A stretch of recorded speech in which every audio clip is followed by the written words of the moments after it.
Hello, Virgo, Sun, Moon, Rising, and Venus signs. Kamusta kayo? Sana po nasa mabuti kayong kalagayan. Welcome back po sa Star Tarot. At kung bago kayo dito, welcome din po kayo. Please subscribe, like, share my videos, and leave me a comment po kung nakaresonate kayo. Thank you. So, first message po ninyo is the woman holding a coin.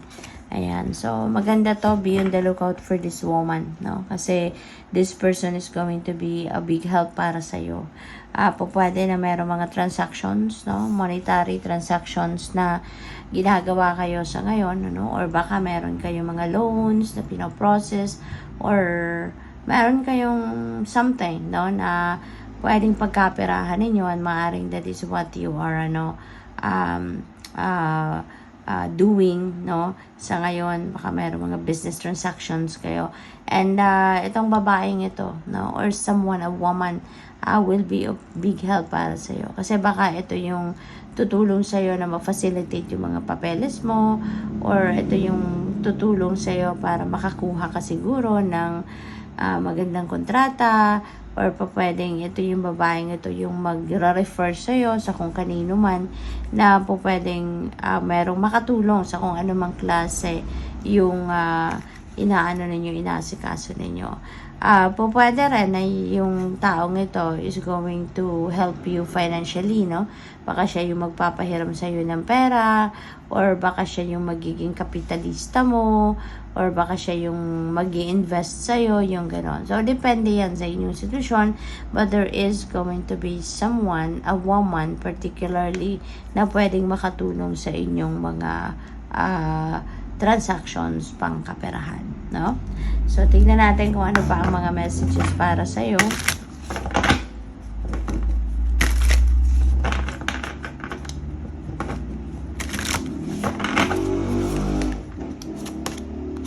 We have passion, burning with life's passion. Ayan, so napakaganda, no?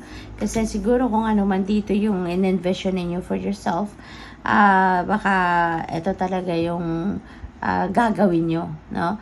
You're going to do anything and everything in your power to do it, to achieve it, yung ganon. Kasi punong-puno kayo ng fire, no? Sa dibdib ninyo.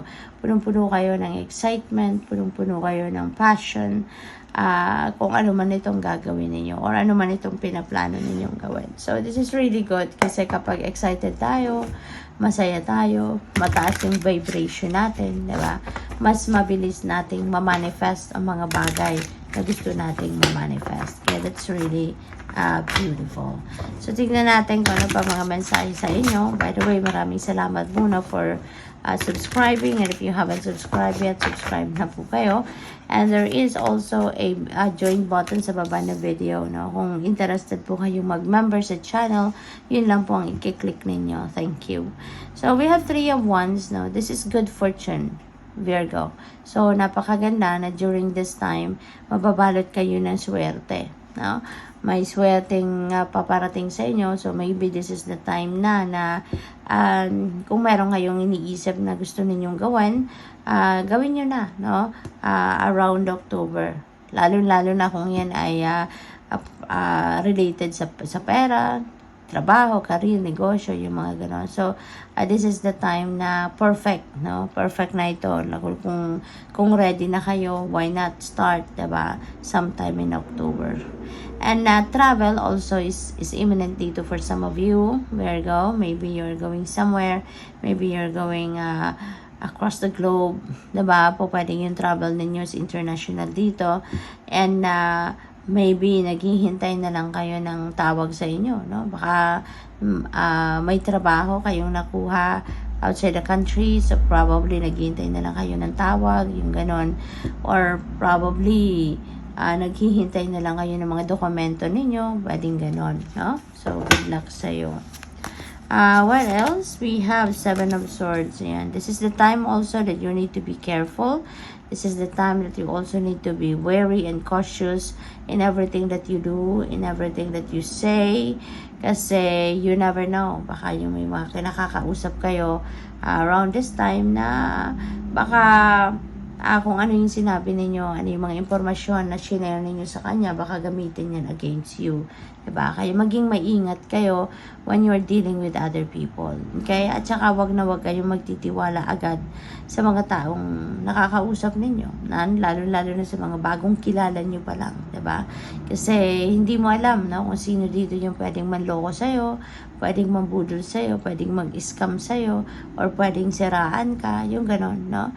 So, this is negative energy, no, na pwedeng bumalot sa inyo, or pwedeng nandiyan dyan sa paligid ninyo sometime in October. Kaya mag-iingat kayo. Okay? So, we have 3 of Swords. Ayan. So, si 3 of Swords, ano ito heartache or heartbreak. Pwede, no? Pwede na yung 7 of Swords na to, yung taong ito, na pwedeng naloko na kayo, no? Pwedeng na ganyan nangyari na ito in the past, no?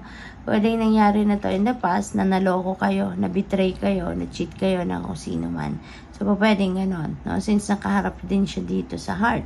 So, possible na ito yung naging dahilan ng heartbreak ninyo. Maybe someone have betrayed you, na traitor kayo, niloko kayo, no? Kaso ngayon, no? Parang nare-remind na naman kayo ng nangyari. Possible na ngayon mayroong mga siguro mga naririnig kayong mga usap-usapan, pwedeng meron kayong mga naririnig na mga impormasyon, siguro mayroong mga dumating na impormasyon sa inyo wherein baka ano yun, no? Yun na naman na nakapagpaalala sa inyo sa problemang ito, no? Kasi ano na to nahati ang puso ninyo sa 3. So, pwedeng may third party rin dito na nangyari, no? Pwede rin na sana nagsisimula na kayong mag-heal, di ba? Nagsisimula na kayong maghilom ang sugat, yung ganon. Pero, eto, kasi may tahi-tahi na siya. Pero, eto, baka meron na namang nakapagpaalala sa'yo. Someone have reminded you, baka nakita mo yung taong nanloko sa'yo. Or baka meron kang narinig na kwento about that person. Kaya, eto, parang nabubwisit ka na naman, diba? Kumukulo na naman dugo ninyo, naalala mo na naman kung anong ginawa niya sa'yo, no? Kaya, pwedeng ganon, ano, ang ganap dito. Parang nanunumbalik, diba? Sa isip ninyo kung ano nangyari. So, we have 10 of Pentacles. This is about wealth, no? This is about negosyo, kaperahan. This is about stability pagdating sa inyong finances. So, maganda kasi pwede, no, na masasabi nyo na sa ngayon na nakapag-ipon na kayo, nakapag-establish na kayo ng inyong kaperahan, no, at this time. So, possible din na ang iba sa inyo rito, maybe masaya na, diba? Pagdating sa inyong buhay pamilya, kasi siguro masasabi nyo na contented ka na, contented na yung mga kapamilya mo, kasi pagdating sa pera, walang problema, no? Na ano nyo na nakapag-ipon na kayo, diba? Pagdating sa pera, ano na kayo, kumbaga, established na kayo, no? Meron na kayong hinanda, no, para sa inyong financial future. Kung trabaho siguro ninyo, maybe stable na, diba? Konkreto na, kumbaga, kaya there may be contentment na dito na nararamdaman kayo, pati na yun yung pamilya, because they know na financially they are already secured, no, and stable. So we have 5 of Swords. Ayan, so this could be conflict, no? Pwedeng internal conflict ito, or pwedeng conflict ito with another person, since meron tayong 7 of Swords at 3 of Swords.